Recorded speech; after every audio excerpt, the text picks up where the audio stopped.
successful Roger Darling. Thank you.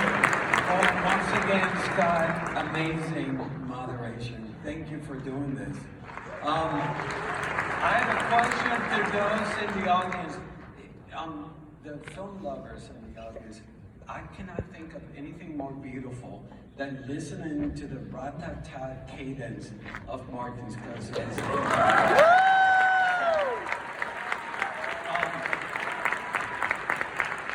For days, I've been stressed out about coming out and talking to you guys, because what do you say to the world's greatest living filmmaker?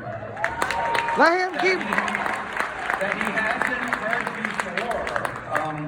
As a devout film lover, all I can say that I have always felt blessed to have lived at the same time that Martin Scorsese was making movies. Nothing has brought me more joy to know that every few years I will get to experience the release of a new Scorsese film. Every vicissitude, every change in the world that stressed me out, I can always count on the brilliance of the new Martin Scorsese film to make things better.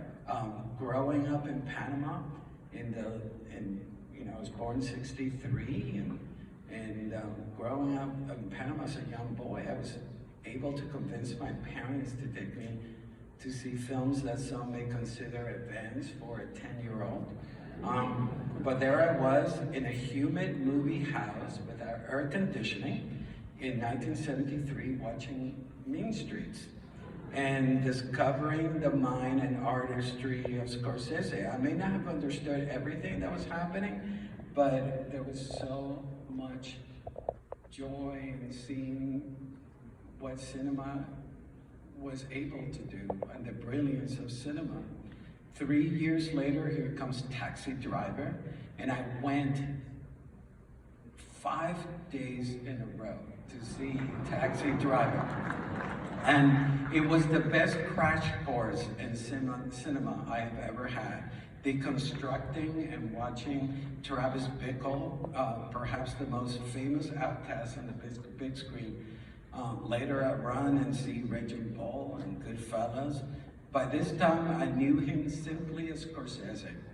He was and remains the first director that I simply knew by his last name. More work to come, always exhilarating, always challenging, and especially the films that challenge my faith, like The Last Temptation of Christ, Kundun, and Silence, and always with terrific performances. Think Jodie Foster, Harvey Keitel, Lorraine Bracco, Ray Liotta, Daniel Day-Lewis, and many, many others. And his remarkable partnership with Robert De Niro, who became Marty's screen alter ego, and then forging another equally thrilling partnership with Leo DiCaprio. Has there ever been a director with not one, but two powerful muses? I can't think of another one. At 81 years of age, when other artists are hanging up their gloves, he's still giving us gifts and film to cherish. Did you guys see his Super Bowl commercial? Only thing to me that is disappointing is that he's only won one Oscar. He's been nominated a record 10 times for Best Director, and he's only won once for The Departed.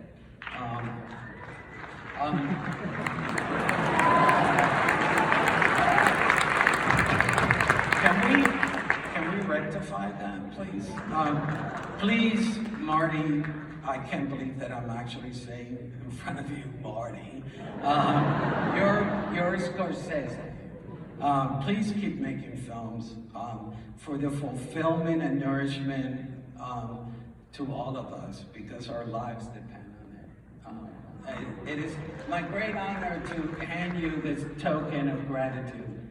Standing Director of the Year, according to us. Thank you so much.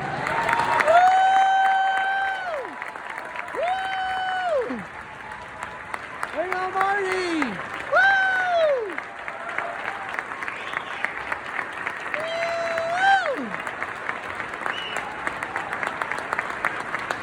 Thank you, Roger. Thank you. Thank you. Thank you so much for a beautiful speech. Beautiful speech. You'll be my favorite for the rest of my life. Thank you so much. You're welcome. You know, I've been coming to this festival for so many years now, and I remember Leo DiCaprio and I. We did something here. We got Wolf of Wall Street. We had a great time. I thank you. I enjoy being in Santa Barbara at the festival as many times as I can. Last time I think was Irishman. Here, yeah. And Val and Bob. I have to thank the festival, and I have to thank Roger, and thank you, Scott, and your warmth, the audience. The warmth of this audience is wonderful. You mentioned the 10 nominations and winning only one. I always felt once, we did Taxi Driver, and 75 was released in 76, but the film was nominated, and it got 3 other nominations, but the director and the writer were not nominated. So apparently it was made by itself somehow. Once that happened, I realized, it doesn't matter, because ultimately the real gift was getting to make the films.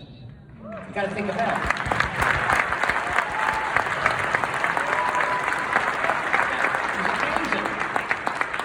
To have made these films, and that system keeps changing. It changes every day, and then every 10 years it becomes a whole new world. And yet I was always able to find a way to make pictures, not only for the enjoyment just of making films, but also as experiments, in a sense, like Cape Fear and even The Aviator to a certain extent, but films that I really wanted to make, that I was burning to make, like Gangs of New York and Temptation of Christ and Silence and Goodfellas and stuff like that. So as much fun as it would be to receive those things, it's always best for younger people to remember it's really the work. So,